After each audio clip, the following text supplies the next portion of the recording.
भारत का first world war, second world war में बड़ा योगदान है अंग्रेजों को जिताने में। किनको जिताने में? अंग्रेजों जिताने में हमारा बहुत बड़ा योगदान था। इसलिए फर्स्ट वर्ल्ड वॉर में हमारे वे सैनिक जो अंग्रेजों की तरफ से लड़ते हुए शहीद हुए। किसकी तरफ से लड़ते हुए? लड़ते हुए युद्ध में क्या हो गए? शहीद। उनके सम्मान में, उनके ऑनर में दिल्ली में बनाया गया इंडिया गेट। कहते हैं भाई फर्स्ट वर्ल्ड वॉर में तो अंग्रेजों ने राजा की सेना बुलाई नहीं थी, लेकिन राजा ने अंग्रेजों को मैसेज किया, अरे यार तुम्हारी लड़ाई चल रही है, सेवा का मौका अवश्य दे। अंग्रेजों ने कहा आ जाओ, तो लड़ने के लिए चले गए यूरोप। यूरोप में चल रही थी लड़ाई, तो लड़ने भी कहां चले गए? यूरोप। वहां गए तो उन्होंने राजा को आगे थैंक यू राजा जी, आ गए, वेलकम, बैठो राजा जी, आप तो यहाँ बैठ जाओ और सेना को लड़ने के लिए भेज दो। राजा ने कहा क्यों? मैं आया हूं सेना के साथ, तो मैं भी लड़ने जाऊंगा? अंग्रेजों ने कहा नहीं, हमारे रिवाज अलग है। हमारे राजा और राजकुमार सेना के साथ आते हैं, सेना की ड्रेस पहन के आते हैं, पर लड़ने के लिए जाते वो यहाँ बैठे रहते। क्यों भाई?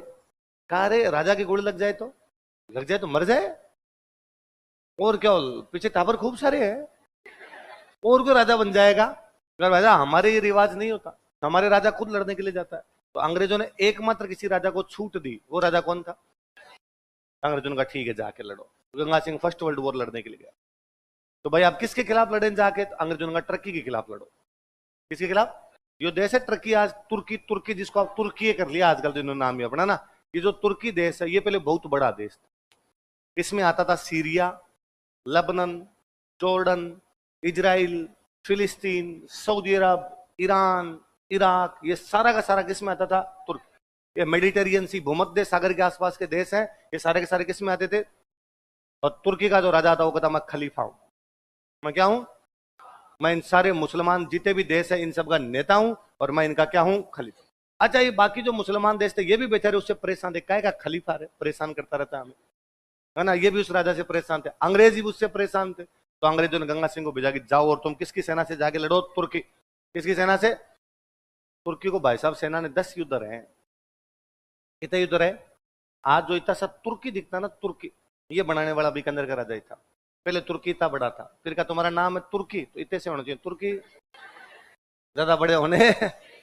तो फर्स्ट वर्ल्ड वॉर में खूब भाग लिया था। फर्स्ट वर्ल्ड वॉर जैसे समाप्त हुआ, वर्ल्ड वॉर में लड़ने वाले 5 देश थे वास्तव में।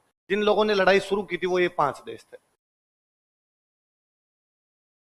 मत दिमाग लगाओ, नसें फट के बाहर आ जाएगी, क्योंकि तुम्हें एक जर्मनी नाम पता है।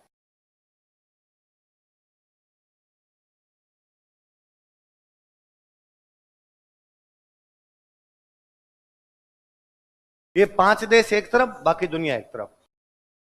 पर इन 5 देशों ने पंगा शुरू किया था। कौन कौन से 5 देश? अब नुकसान हुआ भाई, बहुत भयंकर वाला नुकसान हुआ। तो कहा गया अब आगे से कोई भी देश इस प्रकार से लड़ाई शुरू ना करे, और जिन्होंने शुरू की इनको दंड दो। तो एक मीटिंग बुलाई गई पेरिस में। कहां पर बुलाई गई? तो उसका नाम है पेरिस शांति सम्मेलन। क्या नाम है? क्या नाम है उसका? पेरिस शांति सम्मेलन। 1919 में पेरिस पीस कॉन्फ्रेंस बुलाया गया, क्योंकि 1919 में वर्ल्ड वॉर खत्म होता है 18 में, तो 19 के अंदर क्या बुला लिया गया आपका? Paris peace conference. पूरी दुनिया से 32 आदमी बुलाए गए। पूरी दुनिया से कितने आदमी? ये 32 आदमी बैठ के डिसाइड करो कि इनको क्या सजा देनी है। ये 32 आदमी बैठ के डिसाइड करो कि आगे से कोई भी लड़ाई होनी। उन 32 में से भारत से एक ही आदमी बुलाया गया। वो कौन था? तो कौन से शांति सम्मेलन में भाग लिया? कौन से सम्मेलन में? लिख लो, 1919 ईस्वी में, इन 1919 एडी, 1919 ईस्वी में, इन 1919 एडी पेरिस शांति सम्मेलन में भाग लिया था। He participated in Paris peace conference. Paris शांति सम्मेलन में भाग लिया था। He participated in Paris peace conference.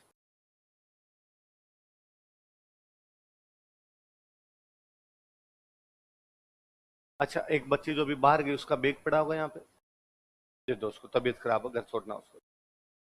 1919 ईस्वी में पेरिस शांति सम्मेलन में भाग लिया था। In 1919 he participated in Paris peace conference. कौन से सम्मेलन में भाग लिया था? पेरिस। कितने दुनिया के कितने लोग आए थे? उनमें भारत से कौन गया? वो बड़े बड़े लोग आए भाई साहब, 32 बड़े बड़े, जिनमें एक कभी आपने नाम, आप आगे आप नाम सुनोगे, आप पढ़ोगे, पवेड ना आप? पवेड हुई, बताओ लोक प्रशासन का जनक वुडरो, वो आया हुआ था इसमें। अमेरिका का राष्ट्रपति है ना, अमेरिका का राष्ट्रपति था वो, तो वो आया हुआ था इसके अंदर। ब्रिटेन का प्रधानमंत्री आया हुआ था, उसका नाम था लॉर्ड जॉर्ज। क्या नाम था? फ्रांस का प्रधानमंत्री आया हुआ था, उसका नाम था क्लीमेंसू। क्या नाम था? वो तो होना ही है क्योंकि सम्मेलन ही कहां पर हो रहा है? पेरिस। इसमें आया हुआ था आपके इटली का प्रधानमंत्री ओरलैंडो। कौन आया हुआ था? तो Orlando, Woodrow Wilson, Lord George, Clemenceau, ऐसे करके बड़े बड़े लोग आए हुए। 32 लोग इकट्ठे हो रखे और 32 लोगों ने मिलकर तय किया कि इनको साहब कौन कौन सी सजा देनी। फिर इनके डॉक्यूमेंट तैयार किए गए और डॉक्यूमेंट तैयार करके इनसे साइन करवाए गए। जिस जगह पर इनसे साइन करवाए गए संधि का नाम वही हो गया। जैसे जर्मनी से जो साइन करवाए गए उस जगह का नाम था वर्साय। क्या नाम था? इसलिए संधि का नाम फाड़ दे, फाड़ दे। अब पर्चे नहीं भेजोगे, कितनी बार का है लेटर भेजते रहते हो। तो जर्मनी से कौन सी संधि की गई थी? वर्षा। क्योंकि वर्साय नाम के शहर में संधि की गई, इसलिए संधि का नाम क्या हो गया? ऐसे वर्ल्ड हिस्ट्री पढ़ोगे तो आप आगे पढ़ोगे। इनमें से किसी के साथ की गई न्यू इली की संधि, किसी के साथ की गई शब्रे की संधि, किसी के साथ की गई सेंजरमे की संधि, किसी के साथ की गई ट्रियानो की संधि। 5 संधियां, वर्साय, शब्रे, सेंजरमे, न्यू इली, ट्रियानो। 5 देशों के साथ अलग अलग संधि की गई। ये जगह के नाम। जिस जगह पे संधि पे साइन करवाई वो इसका क्या हो गया नाम। इन संधियों पे 32 लोगों ने साइन की। कितने लोगों ने? तो भारत से किसने साइन की? है ना, कोई क्वेश्चन घुमा के पूछ लो, वर्साय की संधि पर साइन करने वाला भारतीय कौन था, तो बता सकते हो आप? तो कितने लोगों ने भाग लिया था? तो पहले तो या इनको दंड दो, दे दिया साहब दंड। अब आगे से दुनिया में कोई भी लड़ाई होनी, कौन रोकेगा भाई साहब? आगे से यदि कोई लड़ पड़े तो कौन रोकेगा? तो कहा एक संगठन बनाया जाए। वुड्रो विल्सन ने कहा उस संगठन का नाम होगा लीग ऑफ नेशंस। क्या नाम होगा? क्या नाम होगा बताओ देखे? League of Nations. बोलो, नेशंस का लीग। हिंदी में उसको क्या बोलते थे? क्या बोलते थे? ये फेल हो गया था, इसलिए अब क्या बना रखा हमने? संयुक्त राष्ट्र संघ, यूनाइटेड नेशंस बना रखा हमने। पहले इसका नाम क्या था? फर्स्ट वर्ल्ड वॉर के बाद क्या बनाया गया? सेकंड वर्ल्ड वॉर के बाद पल्ले पड़ की बात। अब जब राष्ट्र संघ बना तो क्या इसके मेंबर कौन कौन होंगे? लिखाओ भाई, नाम लिखाओ, आओ। सब गए भाई, लिखे। किसी ने कहा लिख लो भाई जापान का लिख लो, देखो भाई जर्मनी का लिख लो। अंग्रेजों को लगा भारत का नाम भी इसमें लिखवाना चाहिए। अंग्रेजों का जब भारत में राज हुआ करता तो इंग्लैंड में एक मंत्री बनता था जो भारत के मामले संभालता। कहां बनता? मामले कहां के संभालता? उसको बोलते भारत मंत्री। क्या बोलते? तो भारत मंत्री उन दिनों में जो अपना हुआ करता उसका नाम था मॉन्टेग्यू। क्या नाम था? कभी छोटे क्लास में पढ़ाओ, मॉन्टेग्यू, चम्सफोर्ड, सुधार, ऐसा नाम सुना कभी? तो मॉन्टेग्यू भारत मंत्री है। मॉन्टेग्यू कौन है? कहां रहता है? इंग्लैंड में। और क्या देखता है वहां पर? आप यूं मान लीजिए कि जैसे मान लो भारत आज श्रीलंका पर कब्जा कर ले तो अपने को एक श्रीलंका मंत्री बनाना पड़ेगा। भूटान पे कब्जा कर ले तो भूटान मंत्री, और नेपाल पे कब्जा कर ले तो। ऐसे इंग्लैंड की सरकार में खूब सारे मंत्री होते हैं, भारत मंत्री, श्रीलंका मंत्री, बर्मा मंत्री, युगांडा मंत्री, रवांडा मंत्री, तवांडा मंत्री, ऐसे खूब सारे उनके हुआ करते थे। तो वैसे के वैसे यहाँ पर हुआ करता अपना भारत मंत्री हुआ करता। भारत मंत्री कौन था? तो अंग्रेजों ने मॉन्टेग्यू को कहा कि मॉन्टेग्यू जाओ और भारत का नाम किस में लिखो। तब भारत को बोलते ब्रिटिश इंडिया। क्या बोलते? मॉन्टेग्यू गया, मॉन्टेग्यू ने जाके वुड्रो विल्सन को कहा वुड्रो विल्सन नाम लिखो एक। किसका? उसने कहा ब्रिटिश इंडिया। ये कहां पड़ता है? उसने कहा ये एशिया में। हमने तो नहीं सुना कि सर एक्चुअली वो हमारी कॉलोनी है। अंग्रेज जहां पर कब्जा करते उनको क्या बोला करते? कॉलोनी। तो हमारी कॉलोनी है, पुराना देश है सर, बहुत बड़ा देश है, कॉलोनी हमसे तो बड़ी है। हम छोटे हैं कॉलोनी इंग्लैंड से तो बड़े हो रखे हैं, तो हमसे तो बड़ी है सर। और सर उनका नाम लिखो। वुड्रो विल्सन का बकवास बंद कर, कॉलोनियों के नाम मैं नहीं लिख रहा। कोई देश नहीं, ऐसा कोई देश ही नहीं इंडिया नाम का, किस नाम का नाम लिखा जाए? तो भाई भगा दिया। मॉन्टेग्यू की बात उसने मानी। मॉन्टेग्यू वापस होटल में आ गया। मॉन्टेग्यू होटल में आके गंगा सिंह मिले। गंगा सिंह से पूछा, गंगा सिंह ने मॉन्टेग्यू से पूछा, वो मॉन्टेग्यू क्या हुआ? मॉन्टेग्यू ने कहा यार बेइज्जती कर दी उन लोगों ने, और नाम ही नहीं लिख रहे यार, वो करे इंडिया नाम का कोई देश ही नहीं। गंगा सिंह ने कहा मैं ट्राई करके देखूं। मॉन्टेग्यू ने कहा ठीक है, कल तू बेइज्जती करा ले, आज मैंने कराई थी, कल को तू देख लो। मॉन्टेग्यू अपनी डायरी में लिखता है अगले दिन गंगा सिंह गया। मुझे नहीं पता उसने क्या बात की, पर 1 मिनट के बाद वो अपना पेन निकालकर वहां पर साइन कर रहा था। 1 मिनट में इंडिया का नाम लिख दिया गया था। मैंने देखा कि साइन करने के बाद उसने फ्रांस के प्रधानमंत्री क्लीमेंसू से हाथ मिलाया। क्लीमेंसू को कहा जाता है राजनीति का चीता। कि उस समय दुनिया में राजनीति में सबसे इंटेलिजेंट कोई आदमी था तो वो कौन था? क्लीमेंसू था। कि उसने साइन करने के बाद क्लीमेंसू से हाथ मिलाया और कई देर तक हाथ पकड़ के खड़े रहे, दोनों हैंडशेक करते रहे। पता नहीं उसने क्लीमेंसू से क्या बात की। अगले दिन जब मैं मेरे होटल के कमरे में उठा तो उठने के बाद मुझे लगा गंगा सिंह से मिलना चाहिए। मैं उसके रूम में गया तो मुझे पता चला कि गंगा सिंह आज सुबह सुबह जल्दी पेरिस के जंगलों में चीते का शिकार करने के लिए गया और उसके साथ में क्लीमेंसू है। उसके साथ में कौन है? तो उसने कलीमंसूर से हाथ मिलाते कहा था शिकार सिखा दूंगा, साइन करवा दे इधर। तो उस राष्ट्र संघ की लिस्ट में भी भारत का कोई नाम लिखवाने वाला आदमी था तो कौन था? पूरी दुनिया के कितने लोग थे? उन 32 लोगों की मूर्तियां ब्रिटेन में लगाई हुई है। कितनी मूर्तियां लगाई हुई है? 32। एक म्यूजियम है, उस म्यूजियम का नाम वॉर म्यूजियम। क्या नाम है? वॉर के बाद जो म्यूजियम बना नाम क्या हो गया? तो वहां पर ऐसे रखा हुआ है कि जैसे मान लो वॉर में कोई टैंक काम आया, टैंक रख दिया, है ना। वॉर में जो जो जनरल वगैरह मरे थे उनकी तस्वीरें लगा दी। वॉर में कोई फोटोग्राफ्स जो लिए गए थे वो लगा दिए गए। जो जो उस युद्ध की यादें हैं वो रखी गई, ताकि आने वाली पीढ़ियों को पता चले कि युद्ध करने भयानक हालत होती। देखो शहर के शहर बर्बाद हो गए इसके अंदर। तो वहां पर उन 32 लोगों की भी मूर्तियां जिन्होंने पेरिस शांति सम्मेलन में भाग लिया था। उन 32 में से 31 लोग नेता थे। एक लोग कौन थे भाई? वुडरो विल्सन, क्लीमेंस, ये कौन है? प्रधानमंत्री, राष्ट्रपति, सब नेता थे। एक राजा गया हुआ है। राजा कौन गया हुआ है? तो 32 में 31 लोगों की जो मूर्तियां, उन मूर्तियों में काले कोट पैंट है। काले कोट पैंट, भाई नेताओं की ड्रेस काला कोट पैंट, काले कोट पैंट है। एक आदमी इसने फौजी ड्रेस पहन रखी है, क्योंकि युद्ध में भी तो भाग लिया था। और सिर पे बांध रखा है साफा। क्या बांध रखा है? कि आने वाला हर आदमी पूछता है ये आदमी कौन है जिसकी ड्रेस अलग है, और उसको म्यूजियम वाले बताते हैं ये बीकानेर का राजा गंगा सिंह। तो उसने फौजियों के कपड़े क्यों पहन रखे? कि हाँ, इसने अपनी सेना के साथ युद्ध में भी भाग लिया था। तो युद्ध में भाग लेने वाला शांति सम्मेलन में कैसे आ गया? क्योंकि युद्ध में भाग लेते हैं सैनिक, सेनापति, शांति सम्मेलन भाग लेते हैं नेता। आप कभी नॉर्मल सुनना कि भारत पाकिस्तान के बीच युद्ध हुआ 1971 में। कब हुआ? 1971। कि भारत के सेनाध्यक्ष कौन थे? कि सैम मानेकशॉ। कौन थे? अरे सैम का नाम नहीं सुना आपने? सैम पर मूवी आ रही है विक्की कौशल की अभी, सैम बहादुर। कौन सी मूवी आ रही है?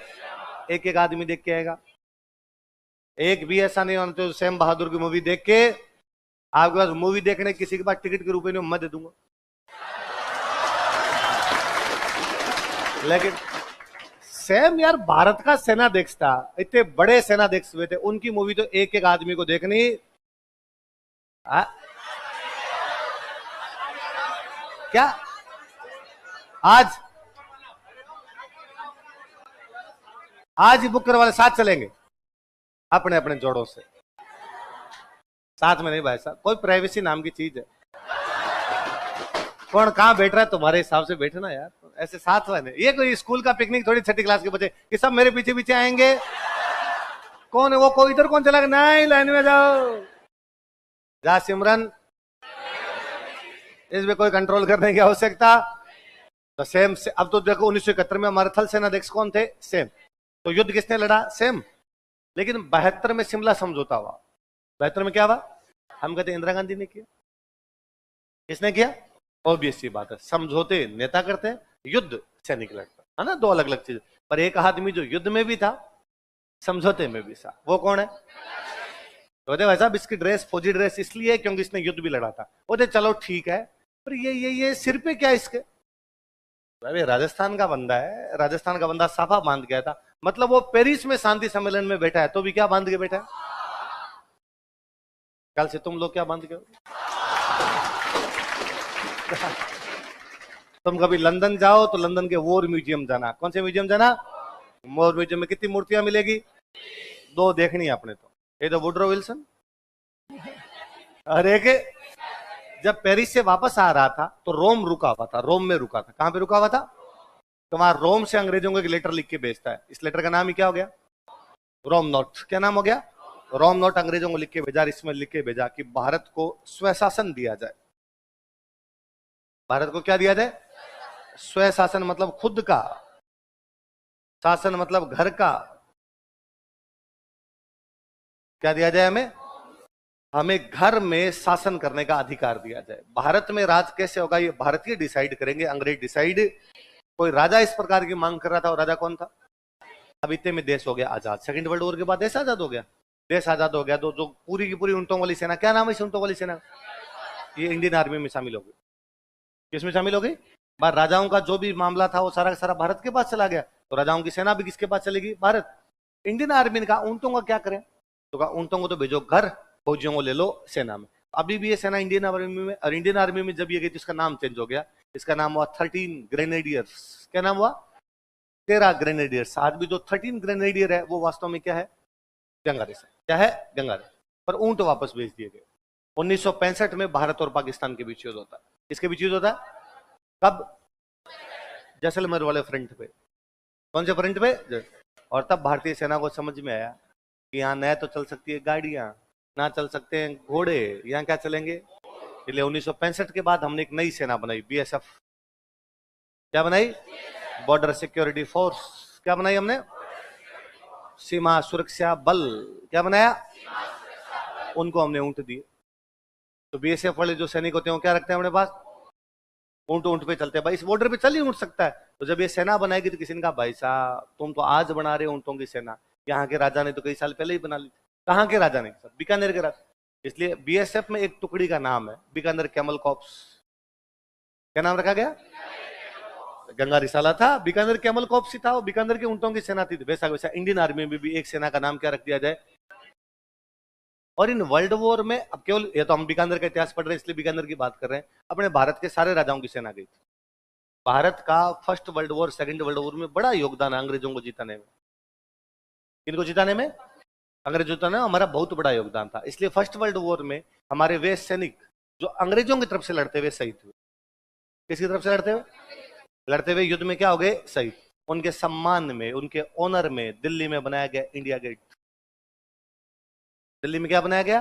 तो दिल्ली का इंडिया गेट कभी आप देखने जाएंगे उस पर खूब सारे नाम लिखे हुए, नायक, लांस नायक, सूबेदार, हवलदार, मेजर, कैप्टन, वो सारे के सारे इंडियन सोल्जर है जो फर्स्ट वर्ल्ड वॉर में लड़ते हुए काम आ गए।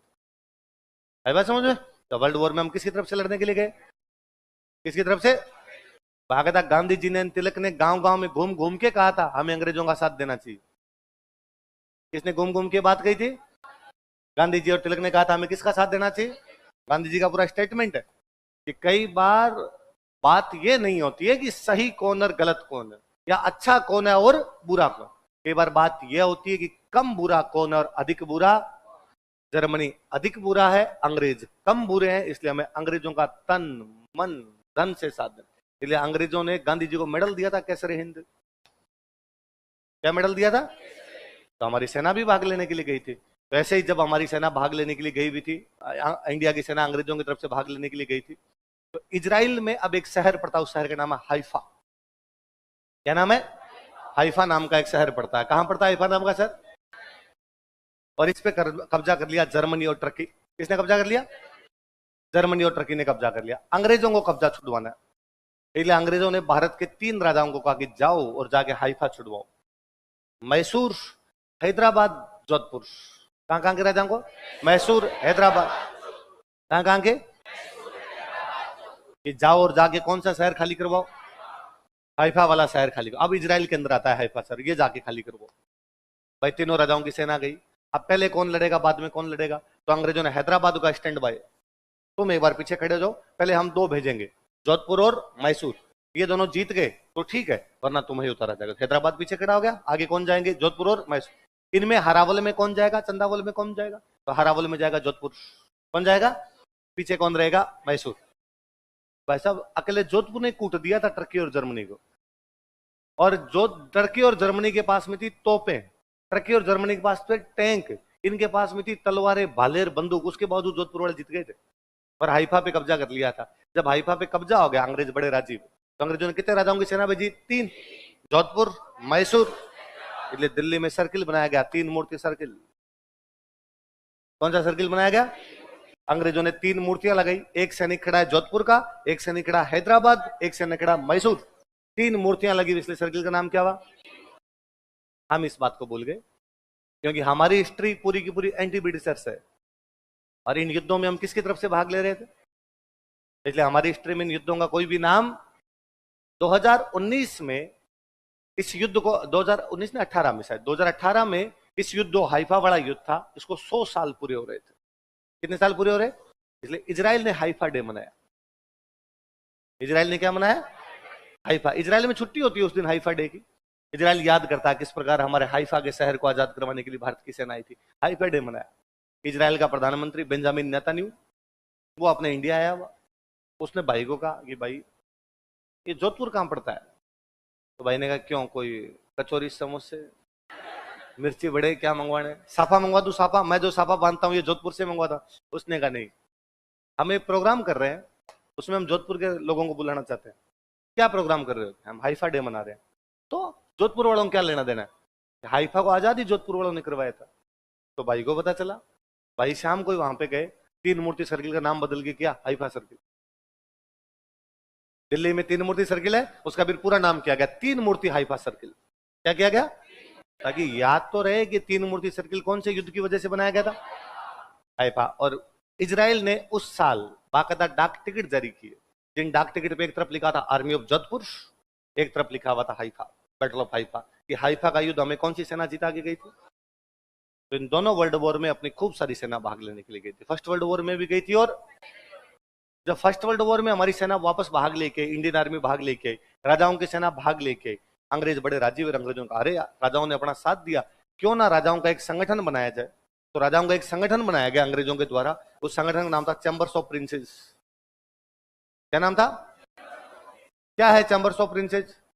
राजाओं का संघ। किसका संगठन है? प्रिंस का चैम्बर।